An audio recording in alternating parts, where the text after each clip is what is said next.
Michelle King with Michelle King Coaching and the Magicking Center. Thanks so much for joining me today. I am excited to share a Mastery in Magicking tip with you about the paths of intuition. And oftentimes we find that we either are navigating the path of least resistance or the path of highest good.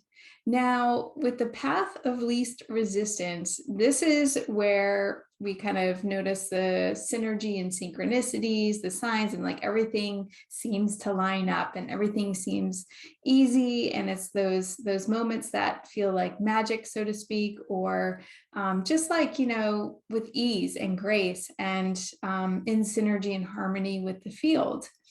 Now, the path of highest good will invite you to stretch, to grow, to evolve, to release those identities that no longer serve the vision or what your soul is calling you to step into, so that you can access and fully integrate and embody the fullest expression of your creative power. So oftentimes I get questions from clients like, well, how do I know if this is fear, or how do I know if this is really in alignment with my highest good, what's being called forth, like trying to discern what that is or isn't. So this is where the intuitive process comes in handy. When we can call upon our intuition to ask for an undeniable clear sign and receive those signs and synchronicities in response to that, we can know and step into these shifts or changes or new potentials with clarity and confidence. And so this is why integrating the intuition is so essential to your process. It's going to require your engagement and your implementation, your participation with this intuitive process, with partnership. We're in partnership with the field. And that is because what evolves in that process is this training of your intuitive language and your partnership with the field. So oftentimes when we're navigating from the limited levels of mind that is our human nature or the self, there are less resources available. And therefore, we push and grind and force things versus working in harmony and synergy from a position of consciousness, where we know versus needing to believe, which is polarized in nature and an aspect of the lower mind or human nature, because belief is inherited, right? And then it is formed based on our human experiences, whereas knowing is that soul nature that knows, it's eternal, it's rooted in harmony. It goes beyond trust, because it doesn't need to trust. Trust is polarized in nature as well. It's like, do I or don't I trust, right? Like there's a swing that can happen in that. So in the knowing, it expands beyond trust. And so as you navigate the path of highest good, you get to navigate your experiences of trust, as well as the embodiment through experiences, to cultivate the knowing of your partnership with this creative field of intelligence. And in that process, develop your intuitive language at the same time. There's moments where you're questioning if it's, is this fear, or is this, in alignment with my highest good?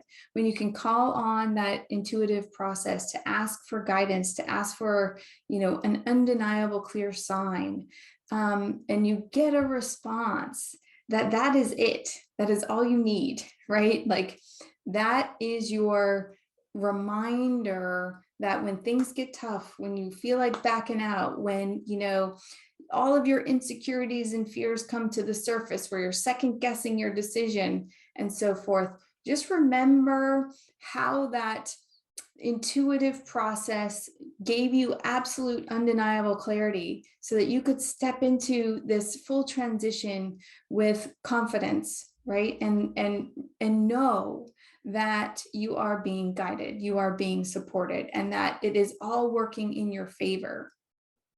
Now, when you notice kind of red flags or experiences that feel off in a bit, then you know maybe you're pushing into something that isn't really in alignment for you.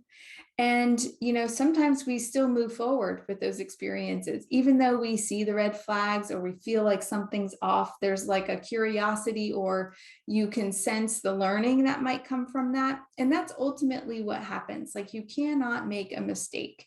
If we enter into experiences where we kind of sense and feel and know something is off, but you still are gravitating towards this experience, it's okay. Like, there is an aspect of the human nature that has some lessons to learn along the way. And so that too is part of the mastery process. And ultimately, it's helping you define, refine, and bring awareness to your true nature, the things that are and are not in alignment with your soul.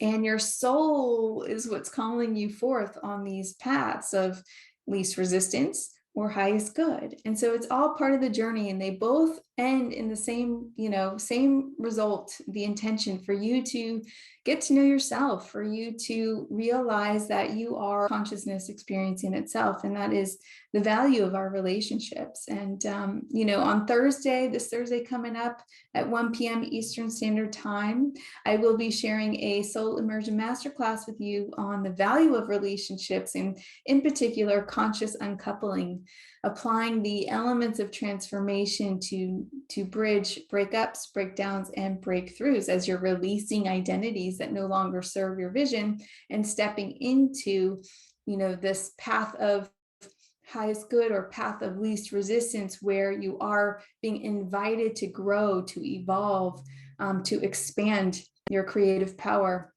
and really show up in the fullest expression of your whole self. So I hope you can join me for the live. I love to engage with you all. If you have any questions, feel free to reach out at mkingcoaching@gmail.com. Thanks so much for joining me today. And remember, you are the source of your love, power, and truth.